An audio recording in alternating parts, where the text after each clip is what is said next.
মানুষ রতন ওরে করো মন সেই মানুষের যতন বন্ধু কেউ নাই তাহারি মতো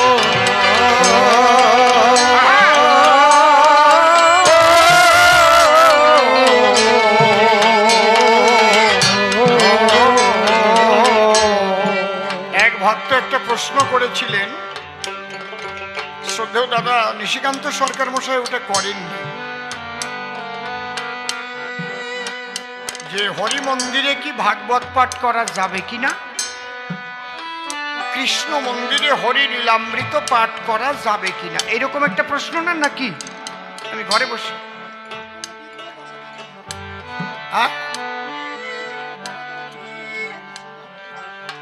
যদি এখানে ভাগবত পাঠ করে তাহলে কৃষ্ণের বিগ্রহ বসাতে হবে কি না?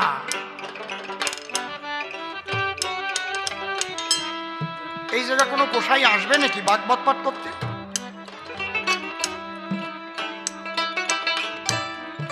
কোনো গোসাই কি এখানে আসতে চাইছে যে আমি এই মন্দিরে ভাগবত পাঠ করব? আর কোন মতুয়া গোসাই কি কোন কৃষ্ণ মন্দিরে গেছে নাকি যে আমি তোমার এখানে একটু হরিলীলামৃত পাঠ করবো? এরকম হয়েছে নাকি? নাকি হ্যাঁ, এই প্রশ্নটা উঠলো কে, কেন, ব্যাপারটা কি?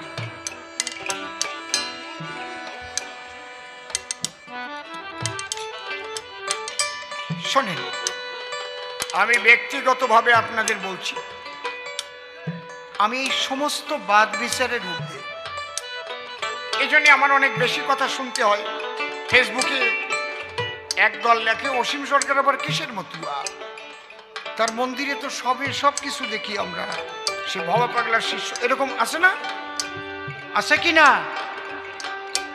আমি ওই রকম মতুয়া হব না যে মতুয়া হলে গণ্ডিবদ্ধতায় আমাকে বেঁধে ফেলে। আমি সনাতনী, আমি ভালো করে জানি যে কৃষ্ণ সেই রাম, সেই গৌর, সেই হরি। কারণ আমার গুরুদেব ভবা পাগলা এই শিক্ষাই দিয়ে গেছে, দিয়ে যায় নাই, দেখিয়ে গেছে। সব কয়টা গলি একশোনা হয়ে গেছে আমার দেখা জিনিস। যেমন সমস্ত অলংকার, কানের দুল, নাকের ভুল, গলার হার আছে না, ছেলেদের আংটি, হাতের বাজু, সব কয়টা যদি গলায় ফেলে কি হয়? হ্যাঁ, আলাদা আলাদা হয় নাকি? না, কবকার এইসব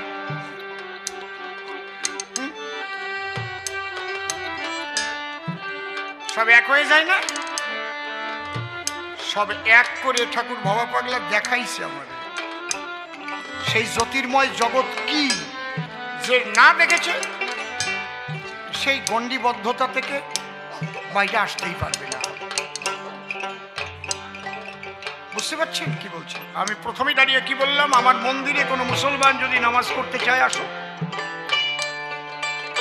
আমার জায় নামাজ কেনা আছে, তার জায় নামাজ নিয়ে আসতে হবে না। জায় নামাজ কারে কয়টা জানেন?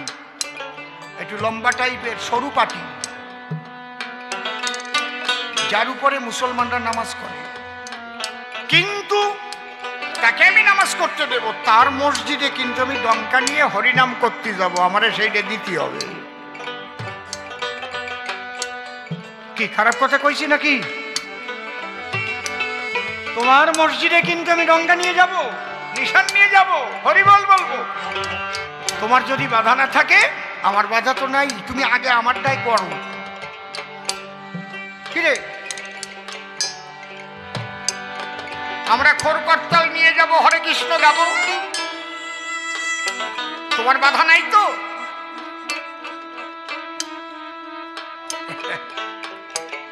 আমার শ্বশুর বাড়ি একটু মেলা দূর, আসানসোল, কয় ঘন্টা লাগতো যে যাতে, সেই বেলাক ডায়মন্ডে উঠিয়ে একবার যাচ্ছি, আমার পাশেই সিট পড়িছে এক মৌলবী, এই সব দাড়ি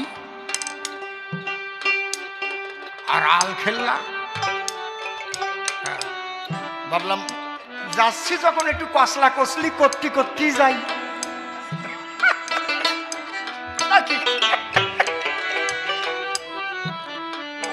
প্রথমে বললাম আসসালামু আলাইকুম,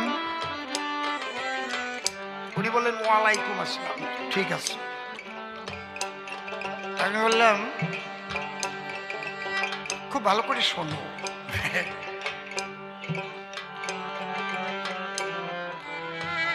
ভেরি ইন্টারেস্টিং ট্রুথ স্টোরি, মানে সত্য গল্প, একদম এগুলো বানানো না। আমি বললাম আপনার কাছে একটা প্রশ্ন করব কি? আচ্ছা, লা ইলাহা ইল্লাল্লাহু মুহাম্মদ রাসূল, এই কলেমা পড়লে আমার পড়া নবুল। কলহু আল্লাহু আহাদ আল্লাহুস সামাদ লাম ইয়ালিদ ওয়া লাম ইউলাদ, কলহু আল্লাহু আহাদ আল্লাহুস সামাদ লাম ইয়ালিদ ওয়া লাম ইয়াকুল লাহু কুফুয়ান আহাদ, সূরা ইখলাস। আল্লাহ সর্বশক্তিমান। যেমন আমাদের আছে বেদে যা দেখং নিষ্কলং ব্রহ্ম ব্রহ্মাতীত নিরঞ্জনম অপ্রতর্কম অভিজ্ঞম বিনাশোৎপত্তি পরিবর্জিতম, ঠিক ওই রকম সূরা ইখলাস। বললাম এই যে আপনাদের তো মুসলমান ধর্ম, তাই? হ্যাঁ। আপনারা আল্লাহর ইবাদত করেন, হ্যাঁ, আল্লাহ সর্বশক্তিমান সূরা ইখলাসে বলছে, আপনারাও তাই ভাবেন। আমার প্রথম কথা হচ্ছে, আল্লাহ কি সাকার হন না? না। বললাম যদি তিনি সাকার হতে না পারেন তাহলে তার একটা শক্তি কম থেকে যায় না? আর এই জগতে যা কিছু দেখা যাচ্ছে সবকিছুর মধ্যে কি আল্লাহ নেই? উনি কিন্তু এবার মানে মনে মনে মনে মনে একটু অখুশি হচ্ছে আর কি। আমি তো সূরা ইখলাস দিয়েই মারিছি, আমার তো কোরআন পড়া আছে, বাইবেল পড়া আছে, ত্রিপিটক পড়া আছে, গ্রন্থ সাহেব পড়া আছে। কোন জায়গায় কি নিয়ে কবি গান বাঁধবে তা তো আর বলা যাবে না। সবাই তো আমার নিশিদা না, আর সবাই মতুয়া সম্প্রদায়ের গানও দেয় না। এমন জায়গায় বেড়ে পড়বে সেখানে বললো হিন্দু মুসলমান পালা করেন, আমার না পড়া থাকলে কি করি, হবে কি? তাহলে আপনারা আল্লাহ যে সাকার হয় এটা আপনারা বিশ্বাস করেন না, বল না? খুব ভালো কথা। আচ্ছা, আমরা কিন্তু বিশ্বাস করি একই শক্তি, যিনি আল্লাহ তিনি হরি। না না না না না না না, একদম না। আল্লাহই হচ্ছেন একমাত্র সর্বশক্তিমান। আল্লাহ হরি হতে যাবে কেন? আল্লাহ কৃষ্ণ হতে যাবে কেন? আমি বললাম তাহলে আপনার কথাই হচ্ছে মুসলমানরা সব আল্লাহর বাচ্চা আর হিন্দুরা সব হরির বাচ্চা, তাই তো নাকি? আপনার কথা যে হিন্দু যারা তারা সব হরির বাচ্চা আর মুসলমানরা তারা আল্লাহর বাচ্চা, তাই তো নাকি? আর খ্রিস্টানরা গডের বাচ্চা। কথা কন না কেন? হিসেবে তাই তো হয়। আমি আপনাকে একটা প্রশ্ন করি, কি হাঁসের বাচ্চা হাঁসের মতো হয়, মুরগির বাচ্চা মুরগির মতো হয়, গরুর বাচ্চা গরুর মতো হয়? তাই আল্লাহর বাচ্চা আর হরির বাচ্চা হিন্দু মুসলমান এক মানুষের মতো হয় কেন? আলাদা তো কিছু হয় না।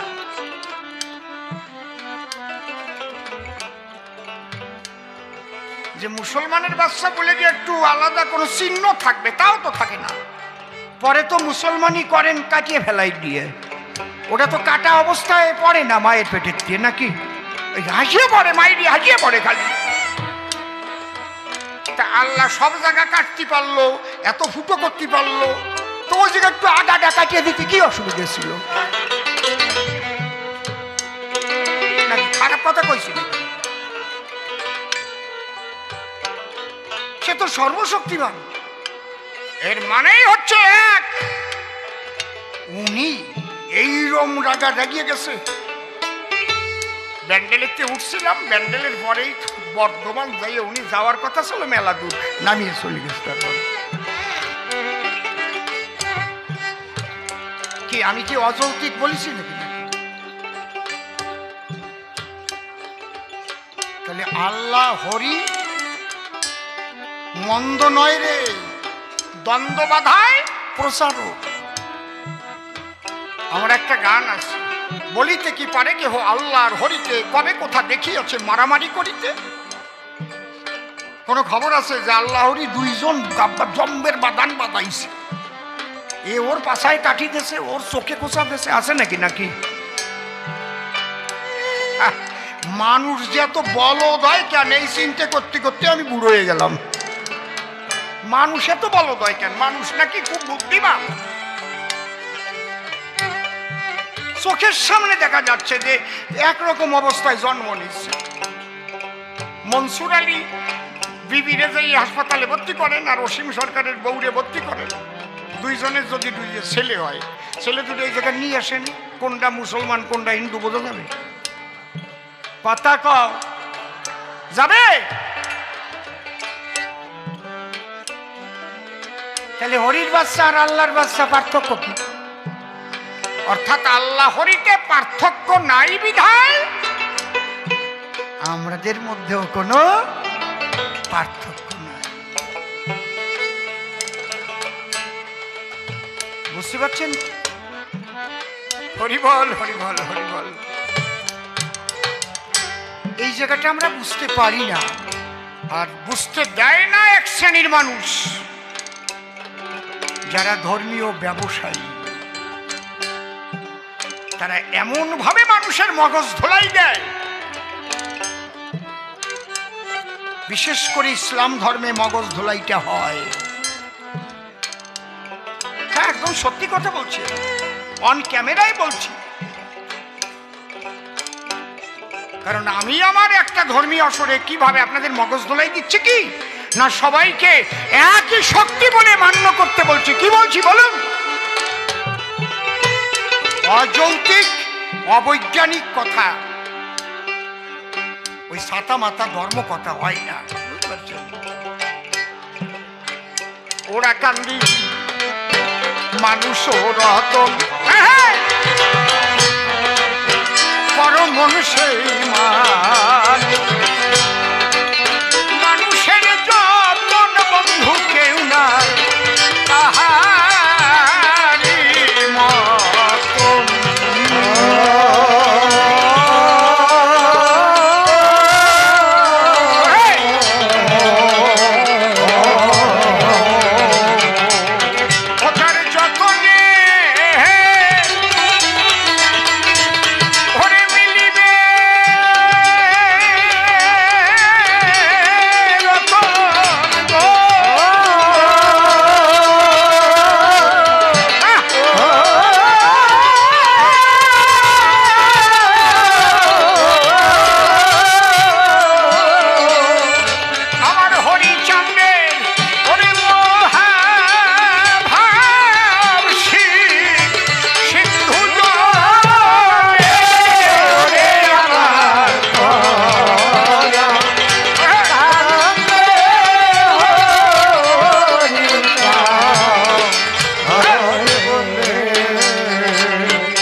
সহজ সরল মত পথের পরে হরি নামে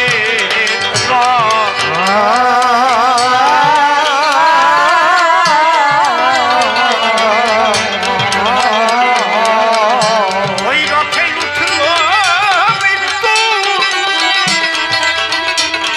মৃত্যুঞ্জয় দশরথ গো।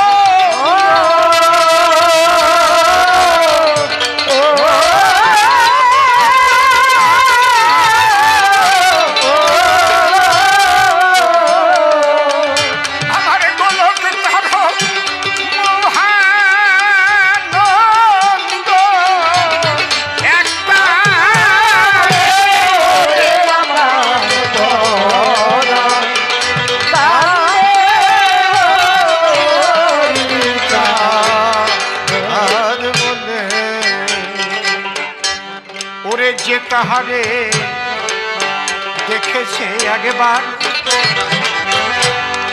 ভুলে থাকে সাধ্য সাধ্য যাচ্ছে তার সে তো নয় নিজের বাধ্যতা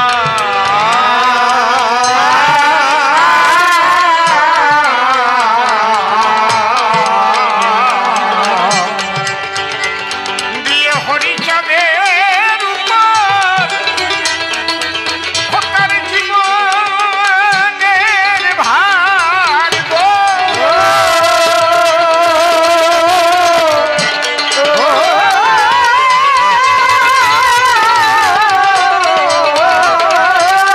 হরে নিত্যানন্দে চিত্ত যে তাহার গো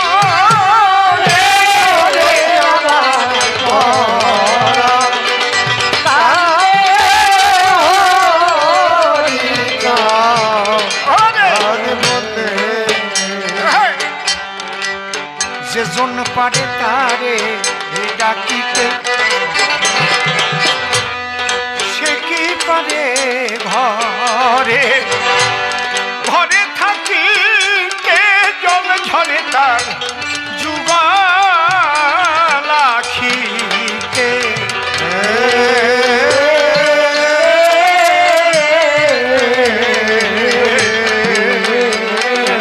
ও পাগল বিজয় বলে ঘরে দিন থাকিতে গো শান্তি হরি বিমান হরি হরি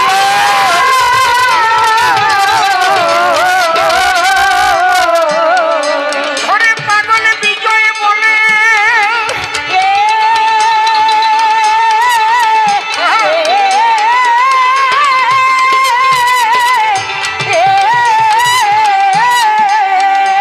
বিজয় বলে দিন থাকিতে গো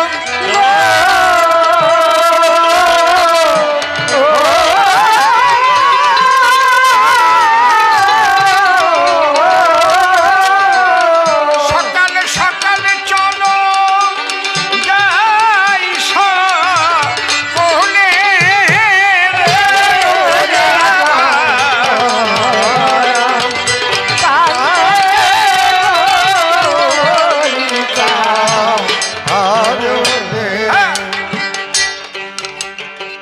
তাহলে হরি মন্দিরে ভাগবত পাঠ করতে কি সেখানে কৃষ্ণ বসানো লাগবে? কৃষ্ণ মন্দিরে হরি লীলামৃত পাঠ করতে কি হরিচাঁদের মূর্তি বসবে? পাঠ করাকরি করতে না যায়, তারা যেন পাঠ করাকরি করতে না যায়। যে গোসাই হরি মন্দিরে ভাগবত করতে আসবে সে যদি হরির মধ্যে কৃষ্ণকে না দেখতে পারে সে যেন আসে না। আবার একটা কৃষ্ণ বসাতে হবে কেন? যদি সেই মুক্ত মানুষ হয়, মুক্ত মনের মানুষ হয়, যে হরি সেই কৃষ্ণ, সেই আমার রাম, সেই আমার গৌর হরি আমি বুঝিবার পাইলাম। কারণ হরি অঙ্গে কৃষ্ণমূর্তি নিজে ধরেছিল, কালামৃধার কোমল দাস বৈরাগী নিজে তা দেখিল। কি হরি অঙ্গে রাম মূর্তি দেখলো হীরামন, তৈরি করা গল্প নহে শোনেন ভক্ত।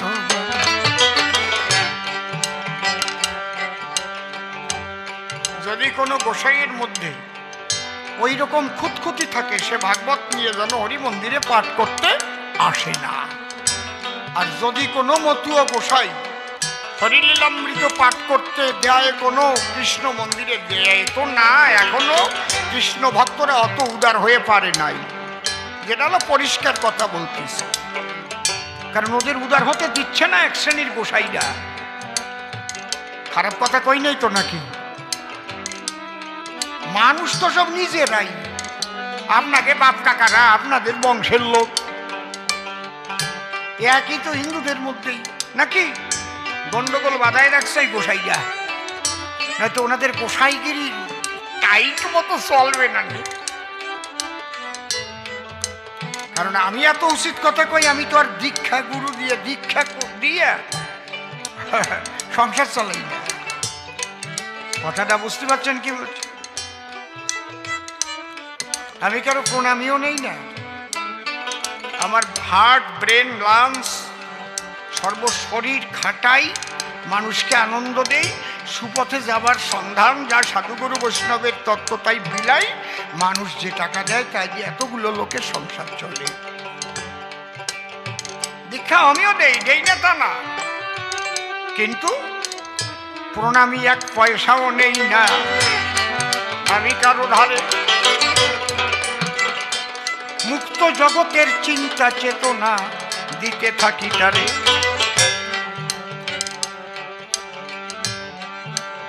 তাহলে যদি কোনো মতুয়া গোসাই মনে মনে ভাবে যে ওই জায়গা কৃষ্ণ মন্দিরে হরিলীলামৃত পড়তে যাব, ওই জায়গা হরিচন্দ্রে বসাই নিতে হবে, আরে কৃষ্ণের মধ্যেই তোমার হরিচন্দ্র আছে, তাহলে তারক গোসাইয়ের গান মিথ্যে হয়ে যায় না?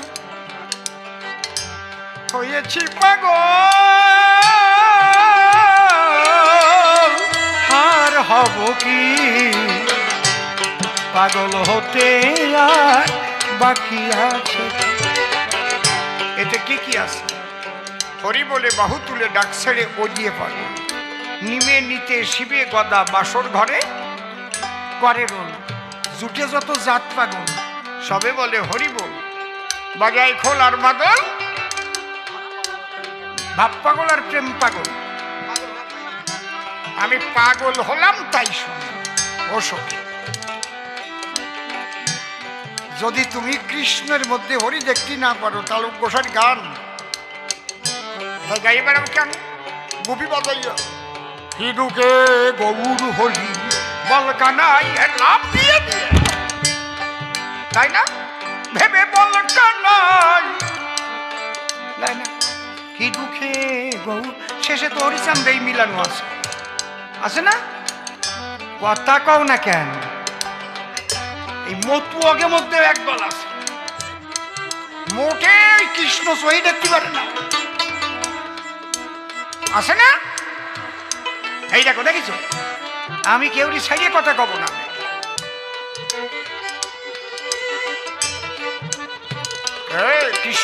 কৃষ্ণের ছবি থাকলে কবে কি রে বাবা, বাদ দিয়ে আবার জ্যাঠার ছবি বলিস কেন?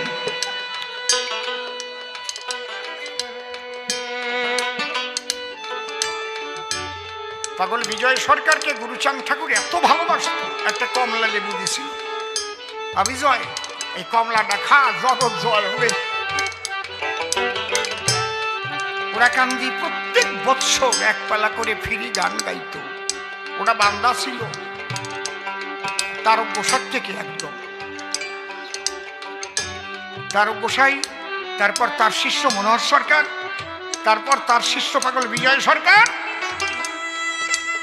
পাগল বিজয় সরকারের শিষ্য রসিকলাল সরকার, তার শিষ্য আমি নরাধম অসীম সরকার, তারকের পঞ্চম পুরুষ। বাড়ি বলো,